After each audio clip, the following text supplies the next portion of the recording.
My wedding day, my best friend Jess gave me a cheap lottery ticket as a gift. I saw disgust in her eyes as she said sweetly, "It is the thought that counts. Besides, I am pregnant. I need every penny. You wouldn't take money from me, right, chilled?" But unwilling to cause a scene, I let it go. Later, I discovered the ticket was worth $50 million. My husband Mark and I claimed the prize. But the news spread fast. Jess showed up at our door frantic and accusing me of stealing her luck. In the struggle, she lunged with a knife, but it struck Mark instead. As I tried to call for help, she tackled me. We crashed through the balcony glass and fell to our deaths. Then I woke up back at the wedding, the lottery ticket still in my hand. My hand was frozen in midair. A second later, just slapped it down hard. A sharp, stinging pain shot up from my knuckles, snapping me back to reality. I was back at my own wedding. I watched as Jess shot me a venomous glare and stuffed the lottery ticket, the one meant to be my gift, back into her own pocket. As she did, she carefully, almost obsessively checked to make sure it wasn't bent or torn. "Jess, what are you doing?" I asked, my voice trembling slightly. "Weren't you giving that to me?" Her face contorted with rage. "Giving it to you? Who said I was giving it to you?" she shrieked. "This is mine. I bought it for myself. Who the hell do you think you are? You think you deserve something of mine?" I quickly glanced at the numbers on the ticket. They were identical to the one she'd given me in my past life. What she didn't know was that her ticket was a dud. The reason I'd won $50 million in my past life was because I had also bought a ticket for myself that morning. The real winner was mine. The cheerful buzz of the reception hall died down, replaced by a stunned silence. All eyes were on us. A few of our mutual friends hurried over. "What is going on? Why are you two fighting?" But Megan, who had seen the whole exchange, couldn't help but sneer. "It is Liv's wedding day and you give her a lottery ticket as a gift. Which is tacky enough, but now you are asking for it back. You've got some nerve." That was the spark that lit the fuse. Jess's eyes went wide. She shoved Megan violently. "What do you know?" "What could you possibly know? That ticket was always meant to be mine." Her manic energy scared everyone. The crowd took a collective step back, and in that moment I knew she had been reborn too. The thought of how I had died because of her made my fists at my sides fine. "Since Megan already called me out, I'll just say it." Just shrieked, her voice echoing through the silent hall. "From this day forward, Olivia and I are done. We have nothing to do with each other." She steadied herself on someone's arm and climbed onto a chair, addressing the whole room. "Everyone listen up. Anyone who goes to Olivia right now and gets their wedding gift back, I'll give you $5,000 in cash right now." Her like she was insane. She didn't care. She pulled out her phone and called her husband, telling him to withdraw all their savings from the bank. When she hung up, she shot me a triumphant, vicious grin. "Liv, don't blame me for being ruthless. You can only blame yourself for taking something that wasn't ever yours to begin with."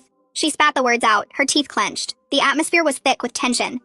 A few people tried to gently pull her aside, but it was a half-hearted effort. They wanted to see the show. My wedding ceremony was scheduled to start in 15 minutes. Instead, I was surrounded. "It is Liv's wedding day. Can't this wait until after?" someone murmured. Jess tilted her chin up.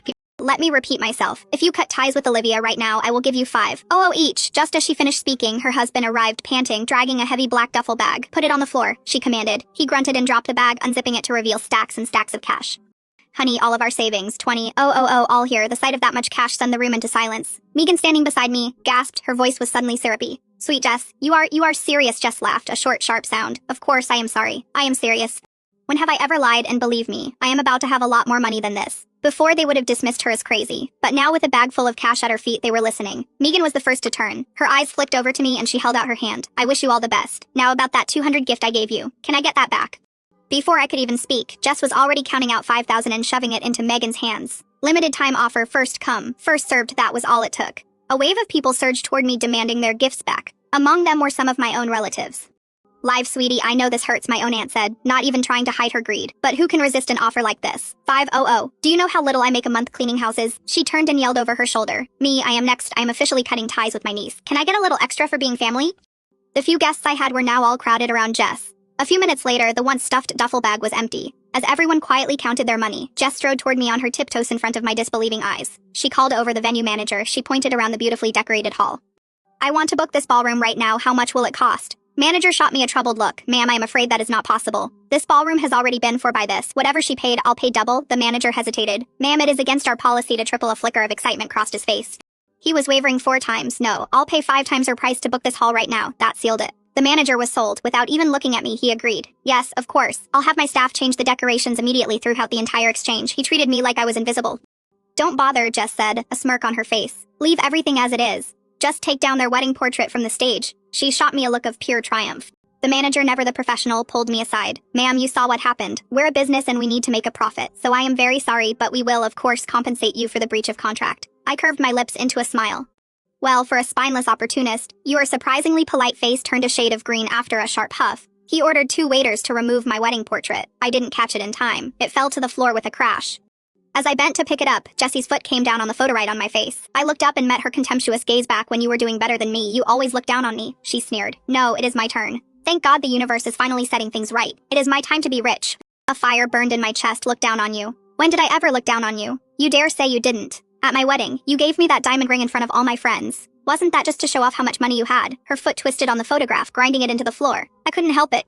I laughed, so that is when it started. She'd hated me since then. No wonder she'd grown so distant after she got married. And I, like an idiot, had kept worrying about her. The only reason I bought her that diamond ring was because she told me she loved it but couldn't afford it.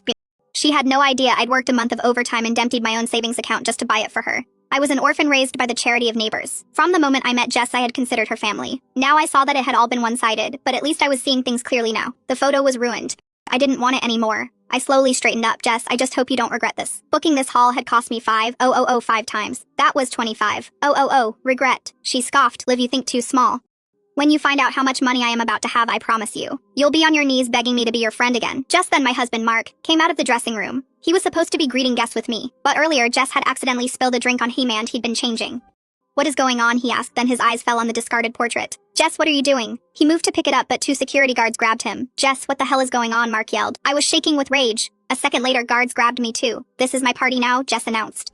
Coolly, and you two are not welcome. In fact, you don't deserve to be here, so I am having you removed. She waved a dismissive hand and the guards shoved us toward the main entrance. Their hands on the back of our necks. Jess followed us out, a small smug smile on her face. She was holding a piece of paper. She handed it to the manager who taped it to the glass door. It read, no dogs or Millers allowed. Mark went ballistic. He tried to lunge at her, but I held him back. Jess saw my gesture and her smile widened. That is right, Liv, you need to understand the new reality. You and I were not in the same class anymore. When you see me from now on, you should probably bow. You wouldn't want to get sick with envy over all my money. A crowd of our former friends gathered around her, laughing and cheering her on. Jess, I always knew you were destined for great things. Even back in school, I was right. Sarah, another classmate, gushed, linking her arm with Jess. Jess, I always hated Liv, she added with a venomous glance in my direction. If I hadn't heard you were coming, I never would have shown up to this pathetic wedding. The most sickening part was seeing my own aunt in the crowd fawning over Jess. Jess, do you remember me when you were little? I told you not to play with Liv. I knew she was bad luck and would ruin your fortune. Surrounded by her new entourage of sycophants, Jess was escorted back inside. When they were all gone, Mark finally exploded. What is wrong with her? What just happened?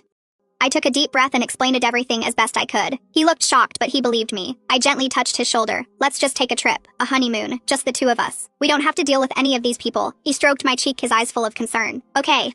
On the drive home, my wedding dress felt cumbersome and ridiculous, but I didn't care. Today I had seen everyone's true colors. It was a painful but necessary lesson. My phone started buzzing nonstop. I opened it to a flood of photos and messages from my former friends. Thanks to Jess, we're eating king crab. Hey Liv, thanks for putting this all together. We wouldn't be eating all this amazing seafood without you. I calmly turned off my phone. I knew exactly what Jess was doing. She was spending her future. That afternoon, she took her new fan club on a shopping spree at the mall, buying designer bags and luxury goods. A trip like that with so many people would cost a fortune. She was betting everything on that 50 million prize. What she didn't know was that I was holding the real winning ticket. The time for the lottery drawing was getting closer and I couldn't wait to see the look on her face when she realized her numbers didn't hit. I was wondering where she got all her cash when a friend who worked in real estate messaged me. Hey, check this out. Is this your friend Jess's house? She is selling it for half the market value. Did she win the lottery or something? I smirked. Something like that. So that is how she was funding her grand performance. She'd sold her car, sold her house, liquidated every asset she had, all to throw money at people who would abandon her. Thus it ran out. Late that night, as I was packing our suitcases, my phone rang. It was Jess. Your voice was smug. Guess where I am staying tonight. A luxury presidential suite.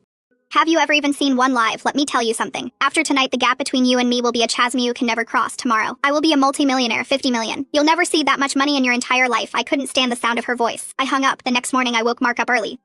We had to get out of the state. Just as we were about to cross the state line, her number appeared on my screen again, a frantic, desperate series of calls. This chapter ends due to copyright issues. I can't update part 2. Click the blue button in the lower left corner and search code. See the rest?